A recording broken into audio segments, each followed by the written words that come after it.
morning po sa ating lahat. Sige po, tayo po tayong tumayo.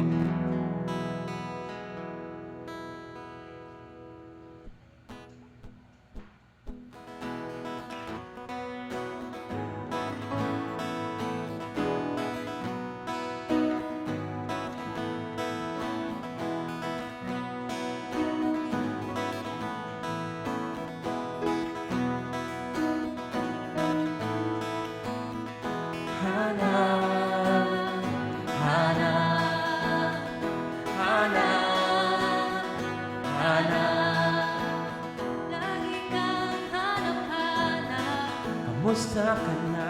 Nais magkasama Sa bawat oras, sa bawat araw, ako'y nananabik na makita ka.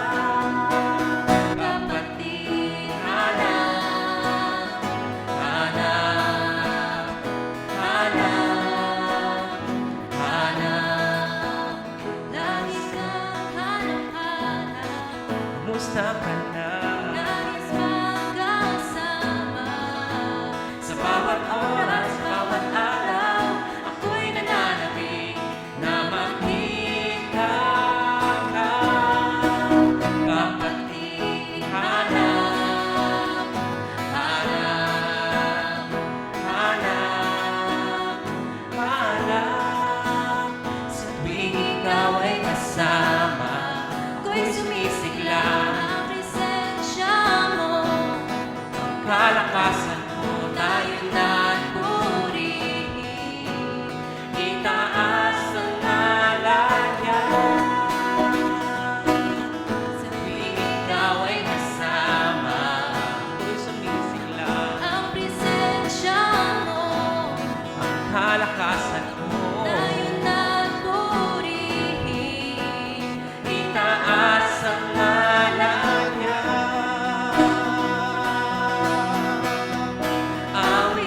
Awitin, purihin, luwalhatiin siya. Awitin, purihin, luwalhatiin siya. Awitin, purihin, luwalhatiin siya. Awitin, purihin, luwalhatiin siya. Luwalhatiin siya. Luwalhatiin siya.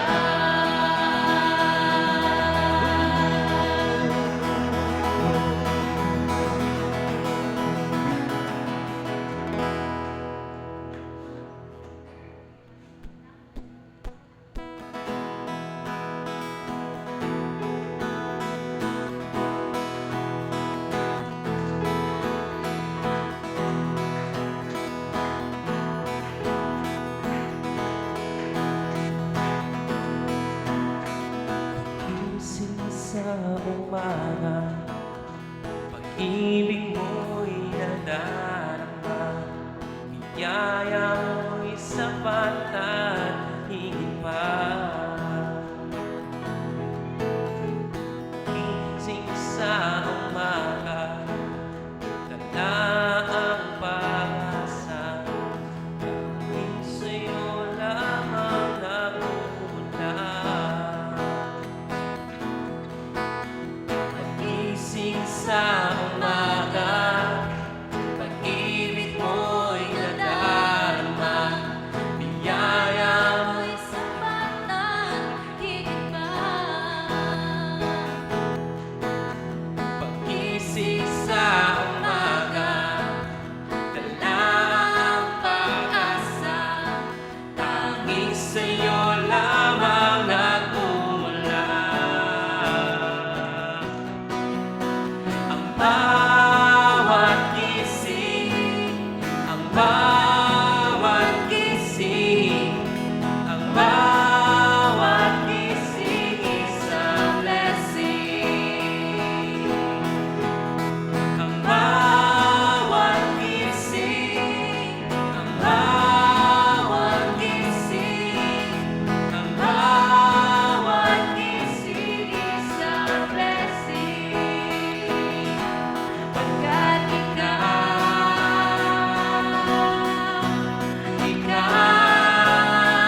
natagpuan. Hanap ng puso'y tanging sa'yo natagpuan.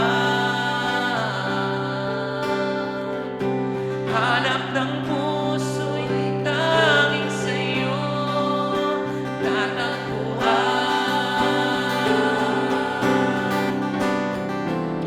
Nagtitiwala sa iyong pangako, di mo iiwanan, di mo papabayaan. Nagtitiwala sa iyong pangako, di mo hahayaan. Ikaw ang kasapatan ko.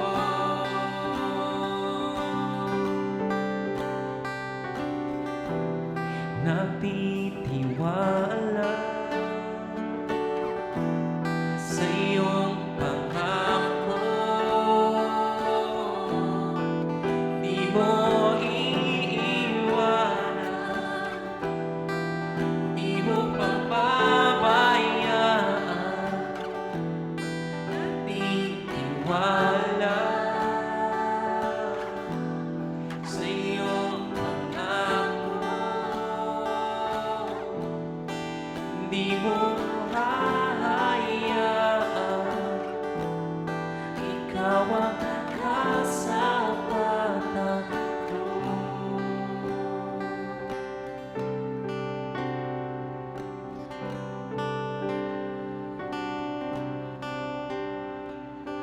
Hanap ng puso tanging sa'yo natagpuan. Hanap ng puso'y tanging sa'yo natagpuan. Hanap ng puso'y tanging sa'yo natagpuan. Hanap ng puso'y tanging sa'yo natagpuan.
Salamat sa iyo, Jesus. kat ika'y mabuti. Kailan may di ka magbabago, dakila ang pag-ibig mo. Wala nang ang pamantay sa'yo, walang hanggang papuri.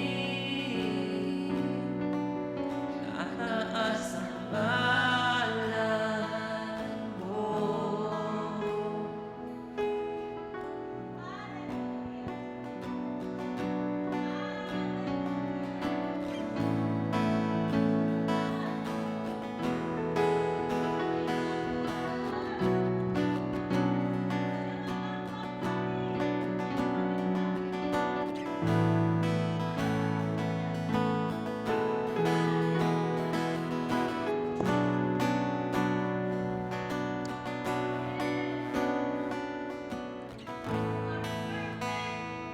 Hallelujah. Thank you, Lord God. Hallelujah. Salamat po, dakilang Diyos, sapagkat Ikaw ang aming kalakasan. Salamat, Panginoon, dahil Ikaw ang aming tanggulan. Salamat, Panginoon, dahil Ikaw ang aming kapayapaan. Salamat, Panginoon, dahil Ikaw ang aming tahanan. Salamat, Panginoon, Ikaw ang aming kapahingahan. Salamat, Panginoon, Ikaw ang aming kublihan. Salamat, Panginoon, dahil Ikaw ang aming sandigan. Lord, tunay na nga po na lahat ng pangangailangan ng bawat isa sa amin ay sa inyo nga lamang po talaga matatagpuan, Panginoon. Salamat po, Lord God, sa kabutihan mo na patuloy nga po naming nararanasan. Salamat sa pagyakap mo sa amin ngayong umaga, Panginoon. Salamat sa masaganang presensya mo na nararanasan ng bawat isa sa amin. At marami pong salamat sa iyo, dakilang Diyos, sapagkat alam po namin na sa kaorasang ito, Ikaw ay kasama ng bawat isa, Panginoon. Patuloy nga po kaming nagpupurit, nagpapasalamat sa iyong kabutihan, sa iyong katapatan at walang hanggang pag-ibig sa bawat isa, Panginoon. Patuloy ka nga pong maguna at patuloy nga po namin inaanayahan ng iyong Santong Espiritu na malayang makakilos sa buhay ng bawat isa na naririto, Panginoon. Tunay nga po, Lord God, na Ikaw ay mabuti, Ikaw ay walang katulad, Ikaw ay tapat magpakailanman. Pinupuri ka po namin, Panginoon, at dinadakila, itinataas ang iyong pangalan sa aming pangalang Panginoong Yesus. Tunay nga pong Ikaw ay mabuti. Amen. Amen. God is good. And all the time, God is good. So bago po kayo umupo, sabihin po ninyo sa inyong mga katabi, magandang buhay sa iyo.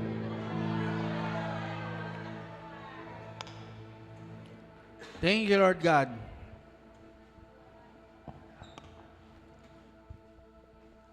Hallelujah.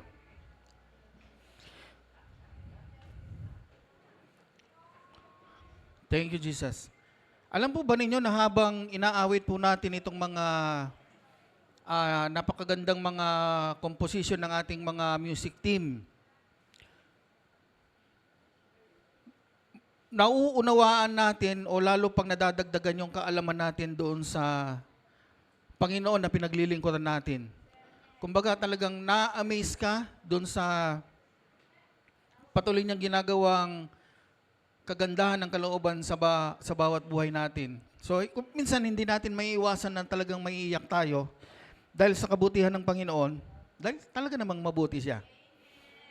Kailanman hindi siya nagbabago at hindi magbabago at hindi magbabago. Siya yung noon, siya yung ngayon, at siya yung magpakailanman. So, salamat po sa Panginoon muli dahil meron tayong pagkakataon na naman na nagkakatipon-tipon ngayong umaga. So, isang napakalaking pribileyo sa bawat isa sa atin, katulad ng mga inawit natin kanina, kapag walang nakaupo doon sa bakanting upuan, talagang hinahanap-hanap mo yung bawat kapatid.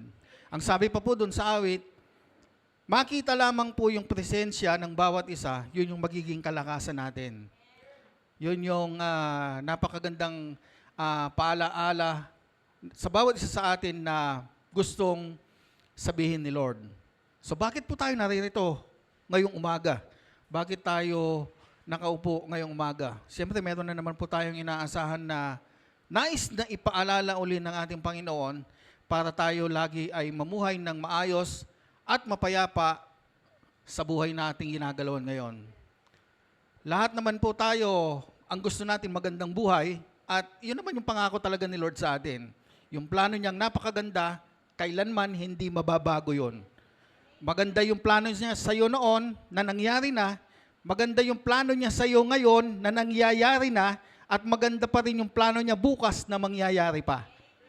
So, tignan po natin yung kabutihan ng ating Panginoon, kung paano siya naging tapat noon, tapat pa rin siya hanggang ngayon. So sabihin mo sa iyong katabi, huwag kang matutulog. Makinig ka.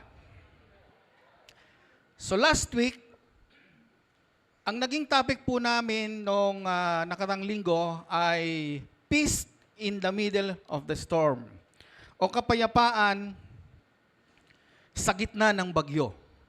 So meron po tayong mga tinalakay ng mga nakaraan. Yung una, bakit Heart of the House yung nandyan? Hindi po namin tinalakay yan. So yung una po naming tinalakay is storms come even if we follow God. Nagkaroon tayo ng konting katanungan dito. Ang sabi ko nga po, ang naging katanungan ko dito, kapag sumusunod ba tayo kay Lord, nakakaranas pa rin tayo ng mga struggle sa buhay? Ang sagot po dyan ay oo. Dahil po doon sa verse 35, ang ginamit po nating text nung nakaraan is Mark chapter 4, 35 hanggang 41. So dito, sa storm comes even if we follow God, meron kasing sinabi si Lord dito. Ang sabi po niya, pupunta tayo sa kabilang ibayo. Take note, kasama doon tayo. Hindi kayo, hindi sila, kundi tayo. Kasama si Lord. So nung sumunod sila sa sinabi ng Panginoon, dito dumating yung problema. Nakita nila yung malakas na alon, yung malakas na bagyo, yung malakas na hangin, nakita nilang lahat yan. Tapos yung verse o yung number 2, sometimes God is silent in what we go through. Kung minsan dito, dumadating tayo dun sa puntong ang bigat-biganan ng pinagdadaanan natin at natatanong natin si Lord kung nasaan ba siya. Bakit parang hindi mo siya maramdaman? Bakit parang hindi mo makita yung presensya niya dun sa pagkakataon na meron kang nararanasan? Ano po yung ginagawa ng Panginoon dito sa verse 38? Natutulog. Tahimik siya. At yung pagkatulog niya, ang sabi sa Bible, meron siyang unan. So alam naman natin na kapag meron tayong unan, relax na relax tayo. Subukan mong matulog na walang ulan, hindi ka mapakali. Lalo na kung sanay ka. Pero si Lord, nandun sa dulo ng bangka, natutulog, nakaunan, mahimbing ang tulog. Pero ang tanong, kasama ba nila si Lord? Kasama nila. Number 3, Jesus has the power over storm. Ito yung tagpo na hindi na alam nung mga alagad kung ano yung gagawin nila. Gumawa na sila ng paraan kung paano mapapawi yung nararamdaman nilang kakaiba nung mga panahon na yon. Ginising nila si Lord. Panginoon, hindi ba kayo nababahala yung nangyayari sa atin ngayon? Number 4, the biggest storm sometimes is our fear and lack of faith. Nakalimutan nila na kasama nila si Lord. Yun yung isa sa mga pagkakamali ng mga alagad. Nakalimutan nila na kasama nila si Lord. Kaya ang sabi ni Lord dito, wala ba kayong pananalig? Yun yung naging tanong na ating Panginoon. Tapos sa number 5, the storm can show us who Jesus really is. Ipinapakita rito kung sino talaga si Lord. Alam na po naman po natin na sa Bible, maraming sumusunod sa Kanya. Kahit saan siya magpunta, talagang dinadagsa ng mga tao. Pero ang karamihan doon, nagpupunta sila dahil merong provision. Meron silang, meron yung gagawin ng ating Panginoon na kakaiba dun sa mga bagay na hindi nila nakikita mula't mula pa.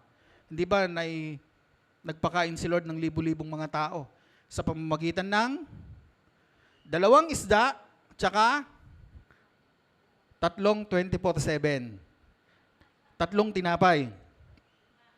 O 5 tinapay. Tingnan po natin yun, no? Ilang libo yon, hindi pa kasama yung mga bata. Pero pinakain sila ng ating Panginoon. So ngayong umaga, o meron pang 5, the storm can show us who really Jesus is. Dito tumayo si Jesus. At ang sabi niya, tigil. At pumayapa ang lahat. Ang gagamitin po nating text pa rin po ngayong araw na ito ay patungkol pa rin sa Matthew chapter 4, verse 35 hanggang 41. Pero yung title niya, iibahin naman po natin. So bago po yon, hayaan po natin na basahin po natin itong verse sa Bible patungkol dito sa Mark 4:35 hanggang 41. Sabay-sabay po tayo, handa, simula. Kinagabihay, sinabi ni Jesus sa mga alagad, tumawid tayo sa ibayo. Kaya't iniwan nila ang mga tao at sumakay sila sa bangkang sinasakyan ni Jesus upang tumawid ng lawa. May iba pang mga bangkang nakisabay sa kanila. Habang naglalayag, inabot sila ng malakas na bagyo, kaya't ang bangkang sinasakyan nila ay hinampas ng malalaking alon at ito'y halos mapuno na ng tubig. Si Jesus ay natutulog noon sa may hulihan ng bangka, nakahilig sa isang unan. Ginising siya ng mga alagad at sinabi, Guro, baliwala ba sa inyo kung mapahamak kami? Bumangon si Jesus at sinaway ang hangin.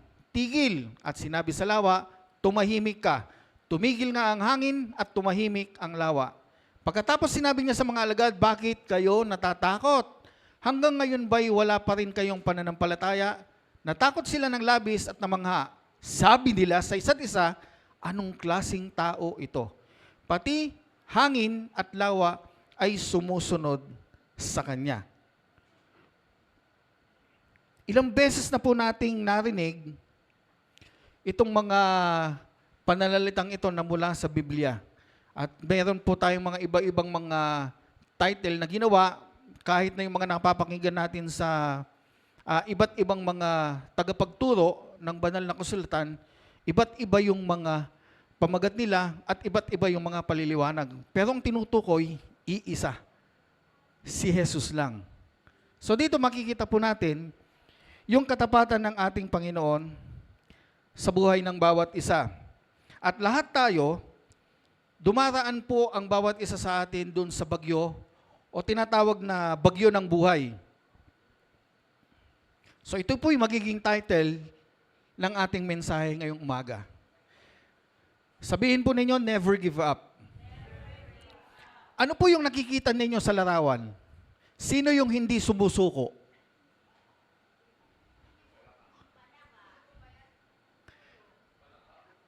Ang hindi po sumusuko dyan ay yung palaka.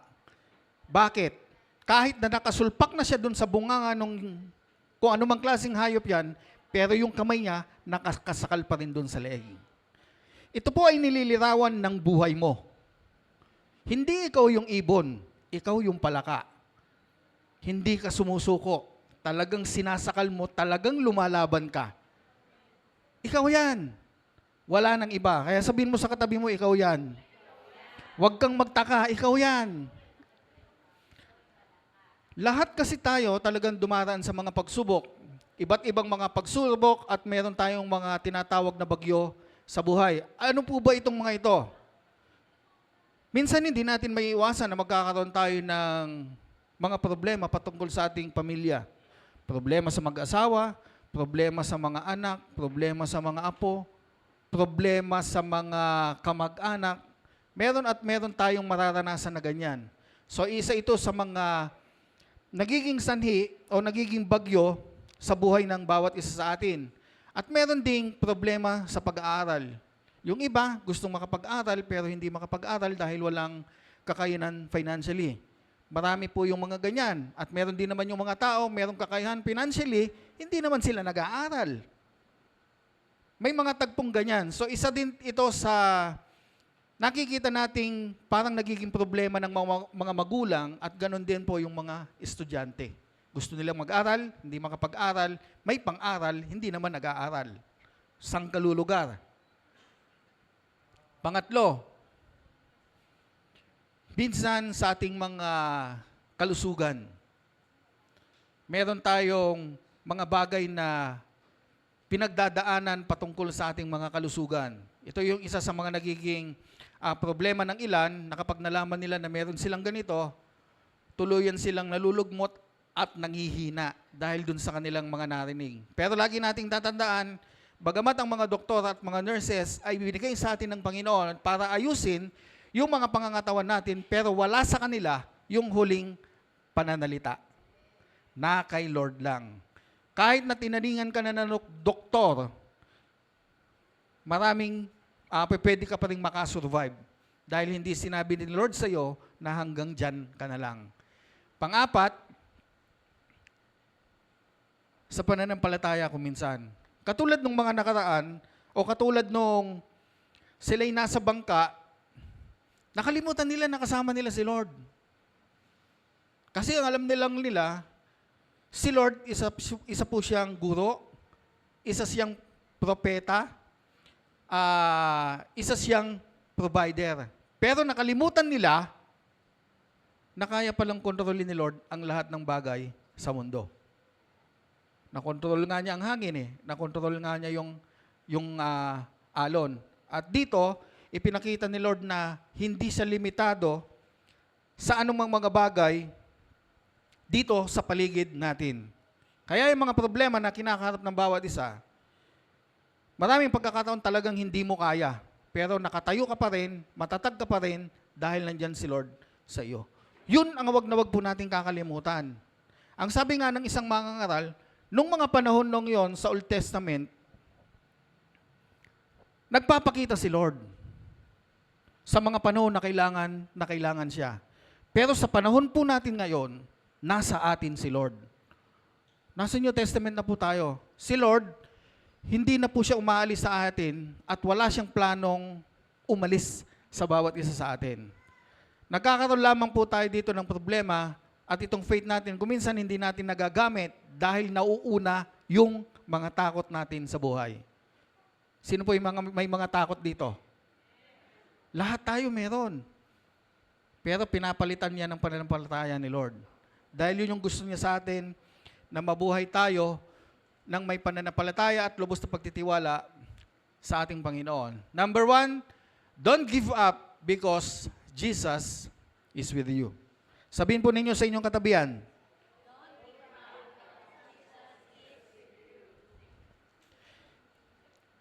Tumawid tayo sa kabilang ibayo o sa kabilang pampang. Hindi ang mga alagad ang nagbigay ng direksyon. Si Jesus ang nagbigay ng direksyon sa mga alagad na tumawid sa kabilang ibayo. Ang presensya ni Jesus ay mas mahalaga kaysa kawalan ng problema. Lagi po nating tatandaan yan. Tignan po natin yung nangyari kay Josue. Ito po, si Josue ay isa po sa masugid na lingkod ni Moses. Pero nang mamatay si Moses, siya po yung pinalit na manguna doon sa kanyang nasasakupan. Meron pong pangako po si Lord dito. Ang sabi po niya dito sa Josue, chapter 1, verse 9, tandaan mo ang bilin ko, magpakatatag ka. Lakasan mo ang iyong loob.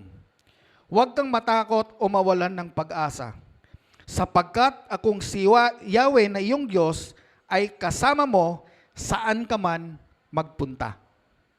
Yan yung pangako ng ating Panginoon kay Josue. Kaya't nang mamatay si Moses, si Josue ang napiling mamuno sa Israel. Sa tingin po ba ninyo, wala pong naramdamang takot si Josue nung siya yung iniluklok bilang mamumuno sa Israel? Meron. Meron siyang takot. Kaya nga kinomfort siya dito ni Lord eh. At ganun din yung ginagawa niya sa inyo ngayon. Kaya mong harapin ang buhay. Kayang-kaya mo. Ano man yung mga pagsubok na dumarating sa iyo, sinisigurado ng Panginoon at pinapaalala sa iyo ni Lord na kasama mo siya kahit saan ka man magpunta. Hindi madali yung gagawin ni Josue. At hindi rin madali para sa iyo yung pagdadaanan mo. Pero palagi, sa bawat pinagdadaanan, ang pangako nandoon. Hindi nawawala yung pangako. Nandoon palagi. Magpakatatag ka, huwag kang mawawala ng pag-asa, sapagkat ako ay kasama mo saan ka man magpunta. Yan yung isa sa pangako ng ating Panginoon sa bawat isa. Hindi sinabi ng Diyos na hindi mamumroblema si Josue. At hindi rin sinabi ni Lord sa iyo na kapag sumunod ka sa Kanya, wala kang mararanasang mga problema o mga pagsubok sa buhay. Walang sinasabing sa Bible na ganoon. Talagang mararanasan mo at meron kang mararanasan kakaiba. Pero, ang ipinangako niya, yung presensya ng Lord palaging sa iyo. Ano po yung pwede nating mai-apply ito para sa ating mga buhay? Katulad ni Josue, maaring meron siyang mga laban at meron siyang mga bagay na kinakaharap o kinakatakutan. O sa panahon natin ngayon, o sa mga kurasang ito, maaring isa sa atin, meron kang kinakaharap na hindi maayos o hindi magandang sitwasyon. Maaring, minsan, natanong ko rin ito last week, kung naranasan na ninyo ba yung, na-experience nyo na ba yung parang gusto nyo nung sumuko sa buhay at merong mga nagtaas ng kamay. Di ba, natanong ko ito last week. Yung na-experience nyo na ba yung parang dumating kayo dun sa puntong parang gusto nyo nang sumuko, gusto nyo nang mag-give up at merong mga nagtaas ng kamay. Lahat yan mararanasan mo. Lahat yan mararanasan mo. Ang ipinangako ng ating Panginoon ay ang kanyang presensya. Hindi niya alisin yung problema, pero sasamahan ka niya doon sa problema. Papasok siya mismo. Kaya lagi mo lang tatandaan, pahintulutan mo siya lagi. Panginoon, pwede mo sabihin sa kanya na, pakialaman mo ako sa problema ko ngayon. Medyo mabigat yung terminong pakialaman, pero kung papayagan mo si Lord na pakialaman ka niya, papakialamanan ka niya talaga. Kasi yun naman talaga ang dapat. Kailan tayo lumalapit kay Lord? Pag hindi na natin kaya. Kailan tayo humihingi ng tulong kay Lord? Pag hindi na natin kaya. Kailan tayo umiiyak kay Lord? Kapag hindi na natin kaya. So, ibig sabihin, sa lahat ng aspeto ng buhay natin, kailangan natin yung presensya ni Lord sa bawat isa. Minsan gusto na nating sumuko dahil sa dami ng problema. Ngunit palagi mong tatandaan, meron tayong dahilan lahat para magpatuloy sa buhay. Si Brother Gary, bakit ka nagpapatuloy sa buhay? Dahil sa asawa mo, dahil sa anak mo. Lahat yan merong dahilan. Si Pastor Nena, bakit siya nagpapatuloy sa buhay niya? Kasi meron dahilan. At yung dahilan na yun nagpapatatag sa kanya para magpatuloy sa buhay. Bakit ako nagpapatuloy sa buhay? Kasi meron layunin si Lord. Kaya ako nagiging malakas, kaya ako nagiging matatag, kasi merong sinasabi si Lord. Na kung ano man yung pinagdadaanan mo, pagdaanan mo lang yan. Ang sabi nga dun sa awit natin, lahat maaayos din. Walang bagay na hindi kayang ayusin si Lord. Katulad po halimbawa ng isang ilustrasyon na ito. Ang isang bata ay hindi natatakot tumawid sa madilim na lugar kapag hawak ng bata yung kamay nung kanyang tatay. Bakit siya matatakot? Hawak niya yung kamay ng tatay niya. Kahit saan magpunta ang bata, basta hawak ng kanyang tatay, kahit saan mo siya dalhin, susunod yan. At ganyan yung ginagawa sa atin ni Lord. kahit saan tayo dalhin ni Lord, lagi mong tatandaan, yung kamay na yan, hindi kanya bibitawan. Kasi ayaw kanyang mapahamak eh. Ayaw kanyang maligaw. Kaya sasamahan kanya hanggang sa huli. Kaya muli, sabihin mo sa iyong mga katabi, hindi ka nag-iisa. Kapag may pinagdaraanan ka, tandaan mo, hindi ka nag-iisa, kasama mo ang Panginoon. Masarap kasama si Lord, di ba? Lahat tayo dito, nakakagawa pa rin ng hindi maayos, nakakapagsalita ng hindi maayos, nakakapagdesisyon ng hindi maayos. Pero kahit na ganun yung nangyayari sa buhay natin, ayan o, yakap-yakap ka pa rin ni Lord. Ganyan-ganyan kamahal. Ganyan niya tayo kamahal. Kahit na may mga nagagawa ka pang pagkakamali, nasasabi kang mga mali, nagdidesisyon ka ng mali, yakap ka pa rin ni Lord.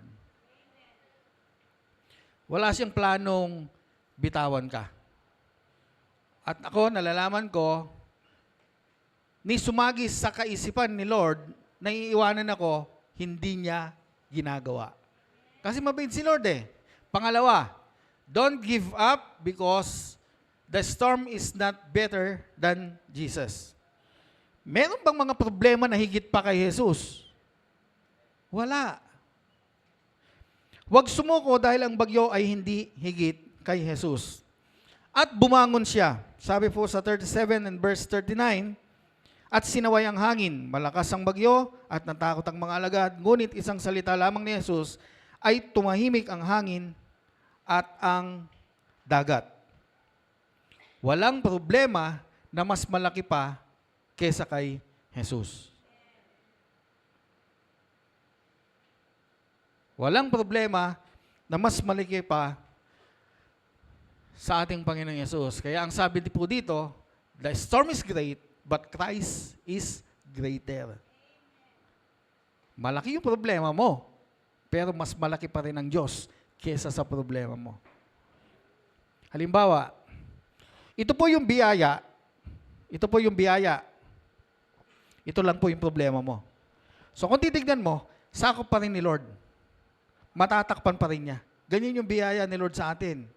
Mas malaki, mas makapangyarihan, at mas matatag. Kaya nga hanggang ngayon, buhay ka pa eh. Dahil yan sa biyaya ng ating Panginoong Yesus. Tignan po natin itong halimbawa nito. Si David at si Goliath. Ang height po ni Goliath is nasa 9'9". So talagang malaki. Brother Arnold, mula rito hanggang dito, mga ilan? Wala pa pong 9, no? Meron na? 5, 6, 7, meron na siguro. Lagpas lang, konti. So talagang malaki. Tapos yung typical po na height ng mga tao nun, ang sabi po kay tinignan ko rin po kay kay paring Google nasa 5'5" yung karaniwang tao noong mga panahon na yon. So 5'5", tapos 9'9", so mataas. Mataas nga si Goliath. Ang sabi po dito, si Goliath ay isang higanteng mandirigma na kinatatakutan ng buong Israel. Walang gustong humarap sa kanya dahil imposible siyang talunin. Ngunit si David ay nagtiwala sa Diyos. Ulitin ko po, ngunit si David ay nagtiwala sa Diyos. Yung mga tao sa paligid, yung mga sundalo sa paligid, yung mga kapatid ni David na mga sundalo nasa paligid, ang tingin talaga nila kay Goliath is malakas at malaki.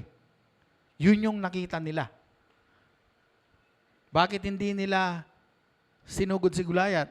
Kasi natakot nga sila dahil sa laki at dahil doon sa lakas. Kaya nandun sila, ilang araw silang nandun. Hindi nila sinusugod, wala silang ginagawa, hinahayaan lang nila na hamakin ni Goliath yung mga nandoon. Pero ito nung marinig ito ni David, meron siyang tapang. Alam niya, magagapin niya si Goliath sa pamamagitan ng Diyos na kanyang pinaglilingkuran. Ang sabi po dito, sa mata ng tao, mas malakas si Goliath kaysa kay David. Ngunit sa katotohanan, walang sino man ang mas malakas kaysa sa Diyos. Hindi po ba't nagalit din si David kay Goliath dahil inaalipusta niya ang Israel, inaalipusta niya ang ating Diyos. Ano po ang kaugnayan nito sa Mark 4:35 hanggang 41? Ang sabi po rito, para sa mga alagad, ang bagyo ay tila mas malakas kaysa kanilang kakayanan. Tama? Mali. Ibig sabihin yung bagyo at saka yung hangin, mas malakas ba dun sa mga alagad? Tama. Yun yung realidad eh. Mas malakas yung hangin at alon at bagyo kaysa sa kanila. Ngunit nang magsalita si Jesus, tumahimik ang hangin at ang dagat. So gaano kakapangyarihan si Lord? Ikaw tarantang-taranta ka na. Si Lord nandun. Natutulog na nakaunan. Gaya ni David, o gaya ng Goliath kay David, ang bagyo ay mukhang napakalaki. Yan ang realidad. Ngunit kapag kasama natin ang ating Panginoong Yesus, ang problema ay hindi kailanman mas malaki kaysa sa kanyang kapangyarihan. Ito yung wag na wag nating nakakalimutan. Ang ating Panginoon, kontrolado niya yung lahat ng bagay sa paligid mo. Kaya nga, nagulat sila nung pinatigil ni Lord ang hangin, pinatigil niya o pinatahimik niya yung bagyo. Maaring ang Goliath mo ngayon ay problema sa pamilya, problema na lahat, kakulangan sa pera, pagkabigo, sakit, mga pagsubok, maging sa pananampalataya, pero lagi po nating tatandaan, ang iyong problema ay may limitasyon. Uulitin ko po, katulad ng ating awit, lahat ay lilipas din. Lahat ay maaayos din. Sino po sa inyo yung merong pinagdadaanan ngayon? Taas po ang kamay nung meron. O, ito sinasabi sa iyo ni Lord, magpakatatag ka. Lahat yan maaayos din. Meron siyang limit. Pero yung kapangyarihan ni Lord, yung biyaya ni Lord, walang limitasyon. Ang iyong problema ay may limitasyon, ngunit ang kapangyarihan ni Jesus ay walang hanggan. Ang sabi pa rin po doon sa awit na dati-dati, si Jesus daw yung chopper ng buhay natin. Kapag sumakay ka sa isang bus o sa isang jeep, o kahit na anumang sasakyan yan, kapag merong bagyo, nandun ka lang sa loob. Pero si Jesus, siya yung may control ng sinasakyan mo. Siya yung may control, siya yung may hawak ng manubela. Ano yung kailangan mong gawin? Magtiwala ka dun sa driver. Na dadaling ka niya kung saan ka man pupunta ng ligtas at payapa. Ganun yung ginagawa sa atin ni Lord ngayon. Bagyo yung pinagdadaanan mo, malalakas ang alon, malalakas ang hangin, hayaan mo si Lord. Dadalin ka niya ng ligtas dun sa talagang patutunguhan mo. Hindi ba yung nangyari kay Noah? Ano po yung nire-represent ng barko? Yun yung kamay ni Lord. Bakit hindi sila lumubog-lubog? Kamay ni Lord na ganon. Yung barko nandun. Nandun sila Noah. Yung kanyang pamilya. Yung kang mga kahayupan. Protektado sila ng kapangyarihan ng ating Panginoon. Ang bagyo ay larawan ng mga problema, sakit, kabibguan, at iba pang mga pagsubok sa buhay. Ano po ang kaugnayan nito sa Mark chapter 4:35 to 41? Siya ay may kapangyarihan sa pinakamalakas na bagyo, at ipinapakita na niya rito na walang problema na mas makapangyarihan kaysa kay Jesus. Hindi laging inaalis agad ng Lord yung mga pagsubok. Tayo kasi kung minsan nananalangin tayo, Lord, sana mawala na po itong problemang ito. Yan yung kadalasan lumalabas sa atin eh. At ganyan kadalasan yung laman ng ating mga panalangin dahil meron tayong pinagdadaanan. Lord, sana po mawala na po itong problemang ito. Bagamat may mga pagkakataong nawawala yan, pero mas marami yung mga pagkakataong hindi nawawala yan. Bakit?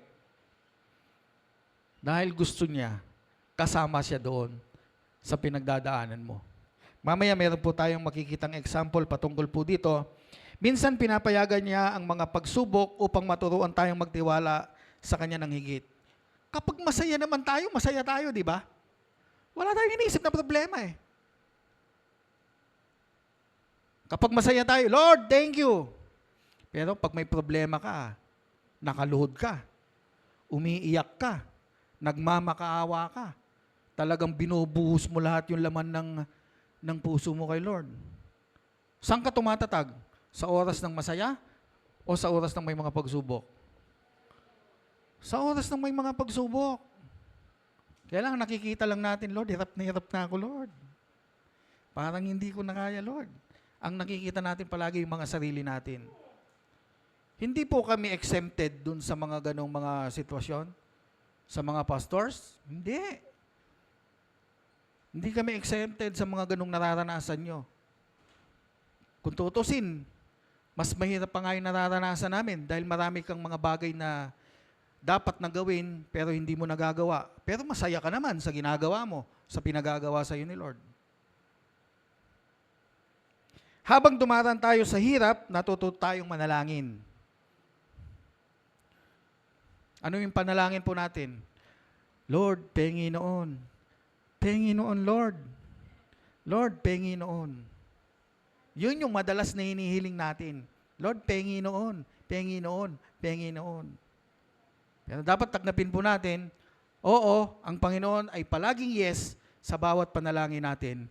Pero, meron siyang takdang oras para maibigay iyon sa bawat isa sa atin. Ano ba yung ang iyong problema ay may limitasyon, ngunit ang kapangyarihan ni Jesus ay walang hangganan. Lack of money. Ito yung kadalasang problema ng lahat. Wala rin pong excuse dyan. Ayan, si Jesus ang tsoper ng buhay, dito ka sumakay. Yung gasolina niya, panghabang buhay. Oh, di ba? The storms of life. Ayan si David, nung hinarap niya si Goliath. Ayan, dito tayo. Ano pong puno yan? Puno ng nyog. Naghahanap po kasi ako ng puno na... Ano ba yung puno na madaling mabuwal? Baka sabihin nyo, puno ng kamatis. Alam ko na yan. Ah? Madali siyang mabuwal? Oh, sige. Alam po ba ninyo itong punong ito, kahit na ang punong ito, kapag may bagyo, yumuyuko lang yung mga yan. Oo, maaaring meron tayong makikitang natutumba sa mga yan, pero kadalasan, ang puno ng nyog at saka puno ng kawayan, kapag may bagyo, malakas na hangin, yumuyuko lang yan. Parang ikaw. Kapag may problema ka, umiiyak ka, nakayuko ka. Pero kapag nawala na yung bagyo, unti-unti bumabalik yan. Kaya nga nakabalik kayo eh. Kaya nga hanggang ngayon nakatayo kayo eh. Dahil pinapatatag kayo ng panahon o pinapatatag tayo ng panahon. Kailangan bang pasalamatan ng problema? Kasi doon tayo magiging matatag eh. Yun yung realidad. Pero okay nga lang yung umiyak ka kung may problema ka ngayon. Okay lang yan.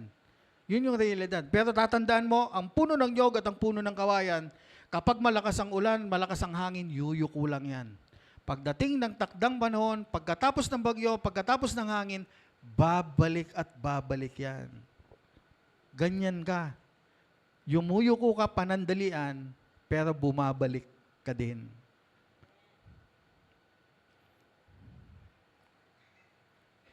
Natatandaan ko nga po yung isang kapatid natin, hindi ko na po papangalanan na si Brother Arnold yon. Meron po kasi siyang naikwento minsan nung kami nagfe-fellowship noon. Dumating sa kanya yung punto na parang walang nangyayari. Ano yung Brother Arnold? Parang walang nangyayari. Parang hindi maayos ang lahat. Taon yung binilang, panahon yung binilang, meron siyang dala-dala. Pero dumating yung takdang panahon ni Lord, lahat naaayos din. Tama po? Lahat nagiging okay doon. Kung ano yung nagiging problema nila noon, yun yung binibigay sa kanila ni Lord ngayon. Huwag kayong mag-alala. One time, bigyan po natin ng pagkakataon. Hindi ko na rin po papangalanan si Brother Arnold na magti-testimony po siya dito niyan.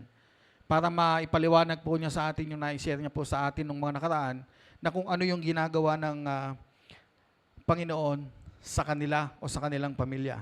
Ano po yung lesson nito sa ating mga buhay?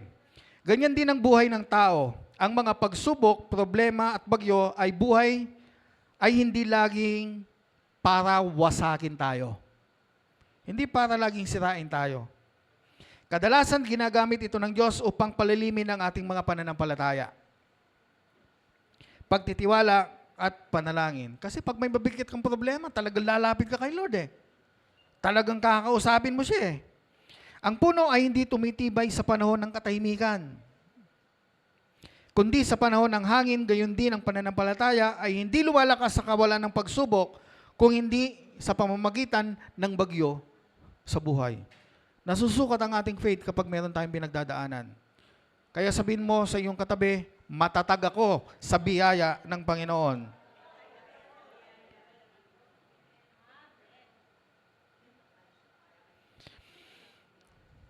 Ang layunin ng Diyos ay hindi lamang iligtas tayo mula sa bagyo, kung hindi palaguin tayo sa gitna ng bagyo.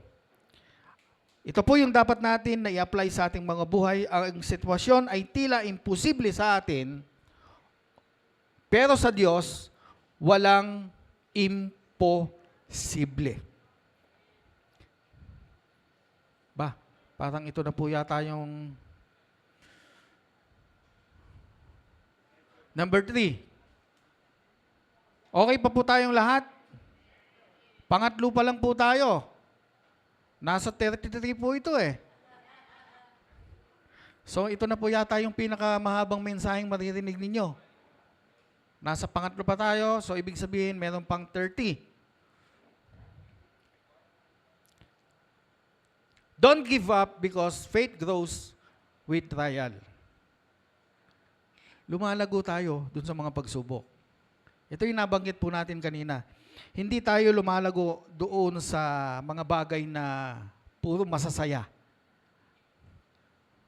Lumalago tayo doon sa mga pagsubok na nararanasan natin. Huwag sumuko dahil ang pananampalataya ay lumalago sa pagsubok. Verse 40, bakit kayo natatakot? Wala ba kayong pananampalataya? Ayan yung tanong sa kanila ni Lord. Sa tingin po ba ninyo nung sinabi ito ni Lord, galit siya dun sa mga alagad?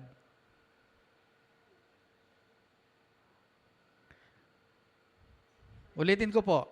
Nung sinabi po ito ni Lord, bakit kayo natatakot? Wala ba kayong pananampalataya? Sino yung nagsasabi sa inyong galit si Lord nung sinabi niya to? Wala? Sino yung nagsasabing hindi galit si Lord nung sinabi ito? Talagang marami pa rin sa inyo walang pakialam talaga. Kasi maraming hindi nagtaas sa inyo eh. Malumanay nga yung silod eh. Siguro, kung i-imaginein po natin, siyempre maingay eh. May hangin, may bagyo. Hindi bumulong si Lord nung sinabi niya ito. Maaaring sinabi niya ito talagang pasigaw. Pero sumisigaw siya na mayroong pagmamahal. Kasi nga kung pabulong niya sasabihin natin, hindi maririnig ng mga alagad eh. Kaya sinabi niya ito ng may pagmamahal na pasigaw. Ginamit ni Jesus ang bagyo para turuan ang mga alagad. Ang mga pagsubok ay pagkakataon upang lumago ang ating pananampalataya. At hindi nasusukat ang pananampalataya kung maayos ang lahat. Kung nag-i-enjoy ka ngayon, hindi doon nasusubok yung pananampalataya mo. Kaya kapag may problemang dumating sa'yo, tatanggapin mo yan. Dahil merong ituturo sa iyo si Lord. Halimbawa, meron dumating. Inupuan mo ngayon. Dinadamdam mo ngayon. Ngayon, ang tanong mo kay Lord ganito, Lord, ano ba yung gusto mong matutunan ko sa problemang ito? Kasi meron at meron yan. Imposibleng wala. Meron at merong ituturo si Lord sa iyo dun sa mga bagay na nararanasan mo. Katulad halimbawa ni Job. Hindi biro yung pinagdaanan ni Job nung siya po ay nakaranas nito. Nawala ang kanyang mga ari-arian, namatay ang kanyang mga anak, nagkasakit siya. Sa kabila nito, hindi pa rin niya tinalikuran ng Diyos. Nagpatuloy pa rin siya. Napakayaman nito. Pero lahat ng yaman niya nawala. Yung mga anak niya nawala. Ikaw hindi ka pa nawawalan ng yaman eh. Hindi ka pa rin nawawalan ng anak. So kung dumadating ka dun sa mga pagkakataon na gano'n, basahin mo si Job. Alalahanin mo si Job kung ano yung ginawa sa kanya ni Lord. So ano po yung kaugnayan nito sa Mark chapter 4, 35 hanggang 31? Ginamit ni Jesus ang bagyo upang subukin at palugayin ang pananampalataya ng kanyang mga alagad. Ang bagyo ay hindi para sirain sila, kung hindi para maturuan silang magtiwala ng higit sa Kanya. Alam mo kung gugustuhin lang ni Lord na mamatay yung mga kasama niya, pwedeng mangyari yun eh. Pero hindi nga siya ganoon. Kasi si Lord mapagmahal yan eh. Punong-puno ng pag-ibig yan eh. Kaya hindi nangyari yung ganoon. Kaya huwag mong kalilimutan. Si Lord, kasama mo. Tahimik lang siya kasi salita ka pa ng salita. Gumagawa ka pa nung sarili mong paraan. Subukan mong manahimik. Subukan mong si Lord yung gumawa sa'yo. Lahat ng bagay na problema mo, maaayos yan. Alam ko po sa bawat isa sa atin, marami na tayong mga patotoo dito na ginawa ni Lord. Kaya lang ang nangyayari, kapag meron ka na namang naranasan, nakakalimutan mo yung ginawa ni Lord. Oo, Sister Alice. Kasi ganun si Sister Alice eh. Pero, pinabago pa rin tayo ni Lord. Inaayos pa rin niya yung mga bagay na ayusin sa atin. Ang pagsubok ay naging daan upang mas makilala niya ang Diyos at mas tumibay ang kanyang pananampalataya. Minsan iniisip natin ang pagsubok ay tanda na iniwan tayo ng Diyos. Hindi po ganon. Ngunit kadalasan ito ay paraan ng Diyos upang tayo ay lumago. Di po ba kapag nahihirapan po tayo, meron nagbabago sa atin? Meron nagbabago sa atin. Katulad na lamang po nitong bodybuilder na to, tignan po natin.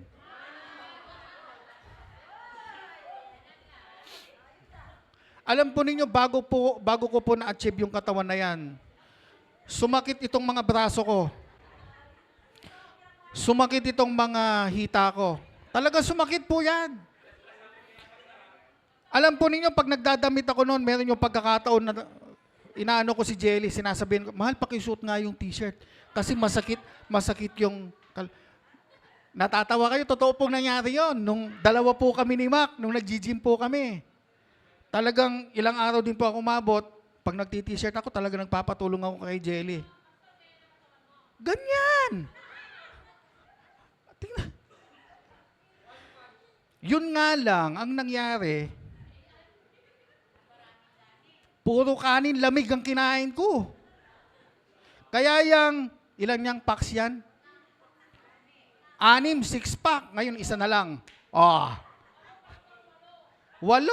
Ngayon, nagsama-sama sila, nagkaisa, kaya ganito lumabas. Yung mga pagsubok natin, ganyan. May hirapan ka. Kita nyo, bagay ko pa. Kayo, tawa na kayo ng tawa, hindi nyo na-appreciate. Sininang, sabi niya, bagay ko. Bakit ko po pinakita yan? Bago mo ma-achieve yan, sasakit talaga ang buong katawan mo. Pero anong magiging resulta? Naging maganda. Kaya hindi ko na po tinuloy eh. Hindi ko na po tinuloy yan dahil hindi yun nga kasi napakain ako ng puro kanin lamig tsaka puro malamig na tubig kaya ganyan kaya naipon. So ang isang pagiging bodybuilder, hindi biro-biro yan. At bilang isang mananampalataya, hindi rin biro-biro yan. Marami kang pagdadaanan ng mga pagsubok sa buhay. Marami. Sa pamilya nga lang, ang dami natin pinagdadaanan eh.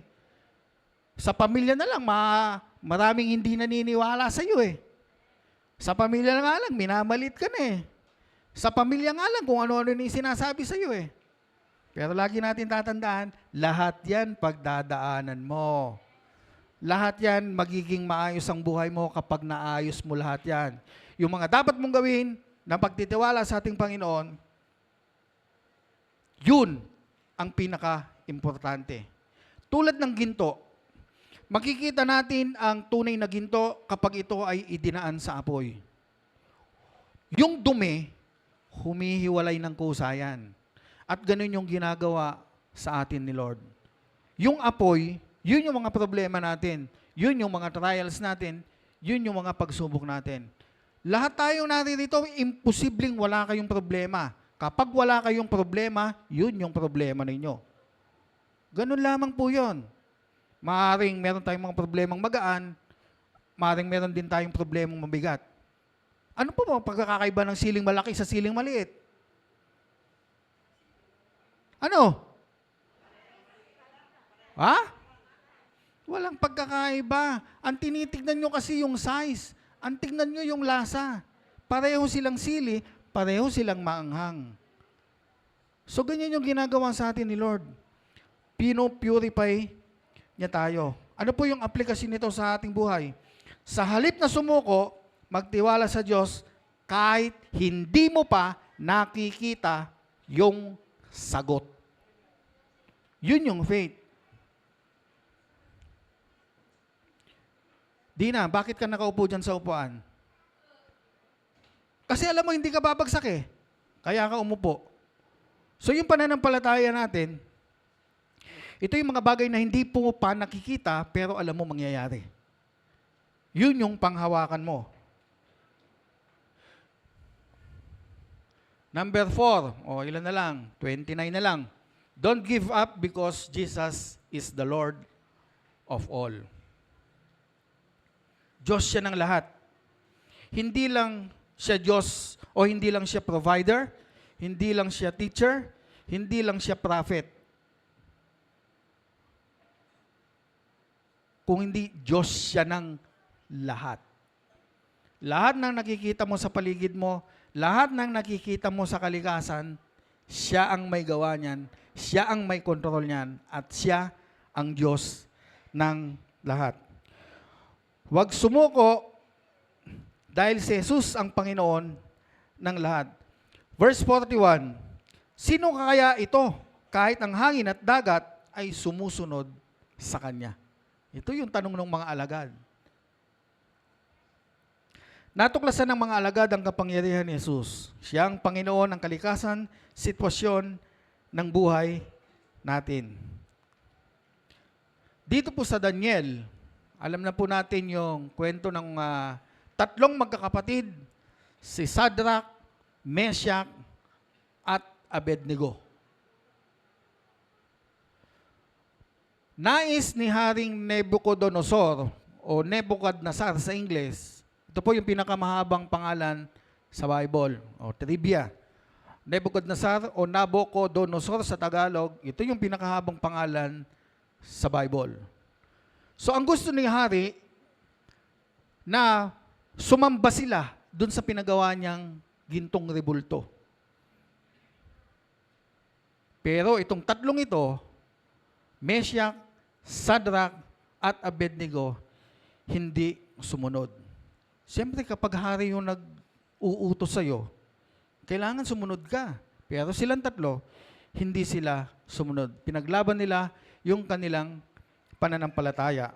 So, to make the long story short, ang sabi po dito, ang Diyos namin pinaglilingkuran ay makapagliligtas sa amin. Ngunit, kahit hindi niya gawin yon, hindi kami sasamba sa iyong Diyos. To make the long story short, dinala sila sa pugon. Kinaubagahan, tinignan ng hari. Ang nakita niya, 4, hindi 3. So, ibig sabihin, talagang sa mga problema pinagdadaanan mo, minsan o kadalasan, hindi ka aalisin dyan ni Lord. Ang tanong ay ganito, kaya bang alisin ni Lord yung 3 sa pugon? Kaya niya, pero hindi niya ginawa. Ang nasa isip kasi natin ganun, aalisin ito ni Lord. Alam niya kung ano yung laman ng isip mo. Kaya ang ginagawa niya, para makita mo na hindi siya limitado sa anumang sitwasyon, hindi niya gagawin yung alam mo na gagawin niya. Iibahin niya. Pumunta siya mismo doon sa 3. At kasama nila, at yun nga yung nakita ng hari. So, ano po yung kaugnayan nito sa Mark 4:35 hanggang 41? Nang makita ng mga alagad na sumunod ang hangin at dagat kay Jesus, namangha sila at natanong, sino nga kaya ito? Kahit ang hangin ay dagat ay sumusunod sa kanya. Ipinapakita lamang po dito ng ating Panginoon na hindi lamang po siya isang guro. Lahat ay kaya niyang gawin. Isipin mo na yung pinakamahirap. Ewan ko po kung naitanong ko na sa inyo ito. Ano yung mahirap? Pumatay o bumuhay ng patay? O ito. Sino yung nagsasabing mahirap yung pumatay? Taas ang kamay.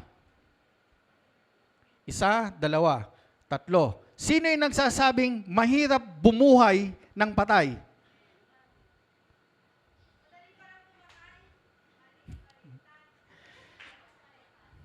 Yung buhay kasi madali mong patayin yun eh. Pero yung patay, paano mo bubuhayin? Ito yung pinapakita sa atin ni Lord. Walang imposible sa Kanya. Di ba sa Ezekiel 37, yung pong mga bungo, wala nang kabuhay-buhay, talagang walang buhay, tuyong-tuyo. Pero ano yung ginawa ni Lord doon? Pinakita niya na meron siyang kapangyarihan. Ipinakita niya na kaya niyang gawin ang lahat ng bagay.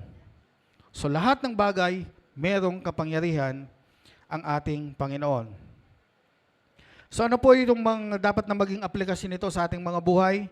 Kapag nakilala natin kung sino talaga si Jesus, hindi tayo madaling panghinaan ng loob. Palagi meron tayong nakikitang maliit na pag-asa sa gitna ng kadiliman na pinagdadaanan natin. Maliit lang ang kailangan natin. Maliit na liwanag. Hindi tayo agad susuko sa problema. Magkakaroon tayo ng kapangyarihan kahit mahirap ang kalagayan. 29 pa. So, ito po yung kagandahan sa ating Panginoon. Alam po ni Lord na nakuha na po ninyo yung mensahe niya. Alam na po ni Lord kung ano po yung mga bagay pa na dapat na gawin sa umagang ito. So alam na po lahat ni Lord yan. So itong mga example po na ito, don't give up because Jesus is with you. Don't give up because the storm is not better than Jesus. Don't give up because faith grows with trial. Don't give up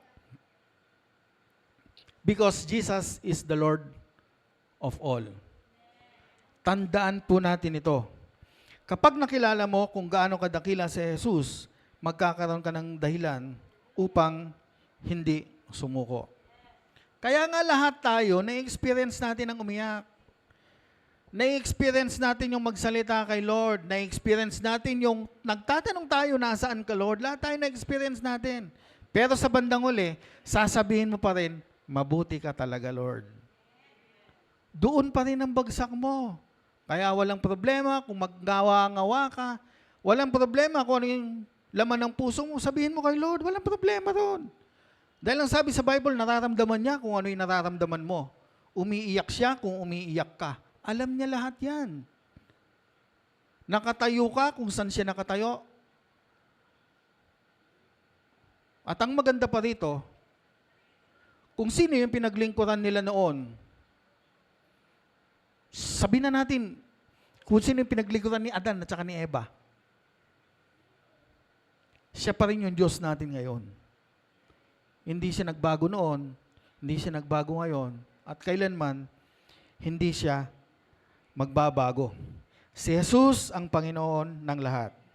Kaya kung ano man ang pinagdaraanan mo, sabihin mo sa iyong katabi, never give up.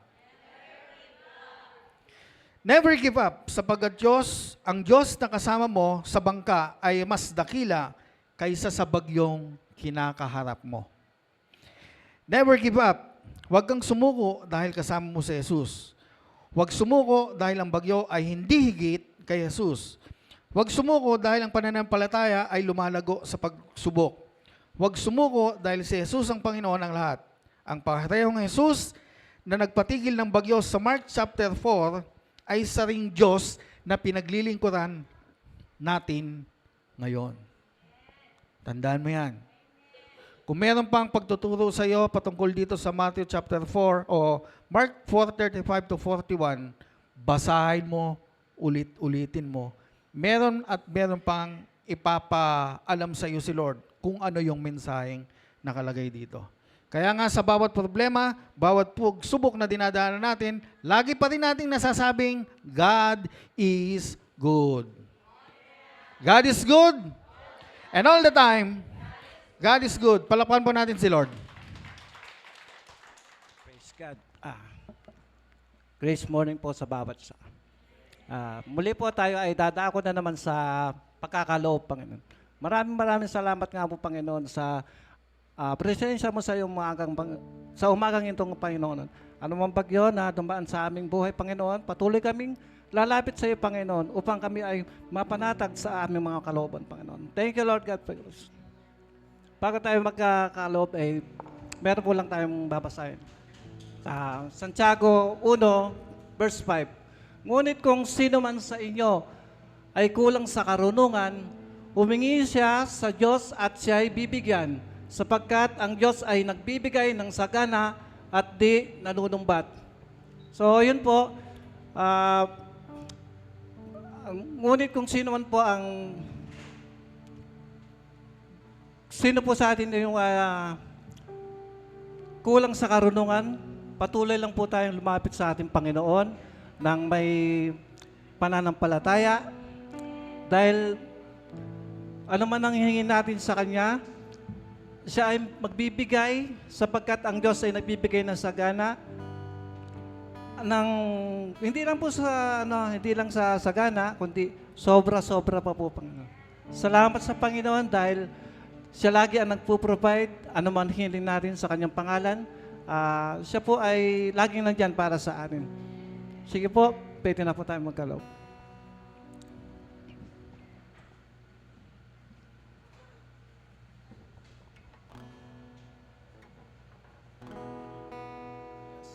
Thank you, Lord. Hallelujah. Thank you.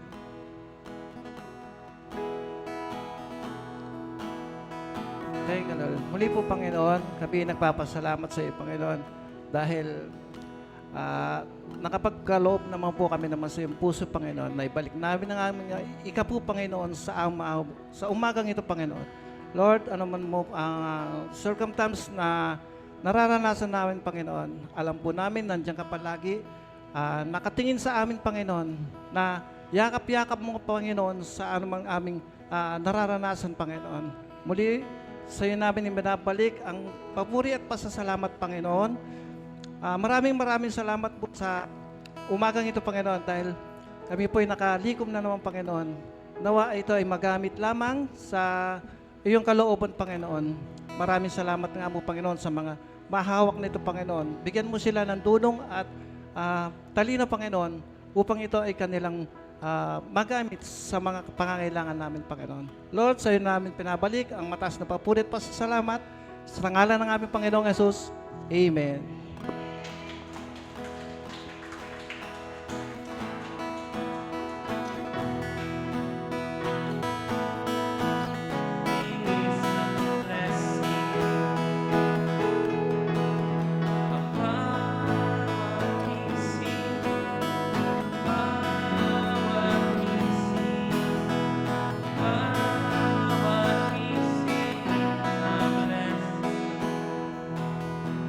Is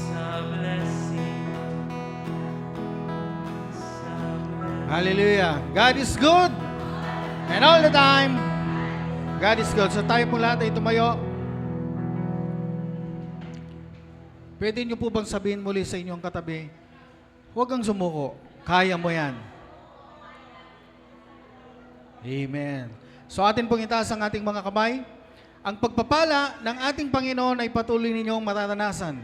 Minahal ka ng Diyos kahapon, minahal ka ng Diyos ngayon, bukas wala ka pa rin niyang sawang mamahalin. Iyong tatanda ng kanyang mga pangako, kung anuman ang pinasimulan niya sa buhay mo, ito ay kanyang tatapusin. Ang araw na ito'y pinagpala, buong linggo ninyo ay pinagpala na rin. Paniwalaan mo, tanggapin mo. Sa ngalan ni Jesus, Amen. Magandang buhay po sa lahat.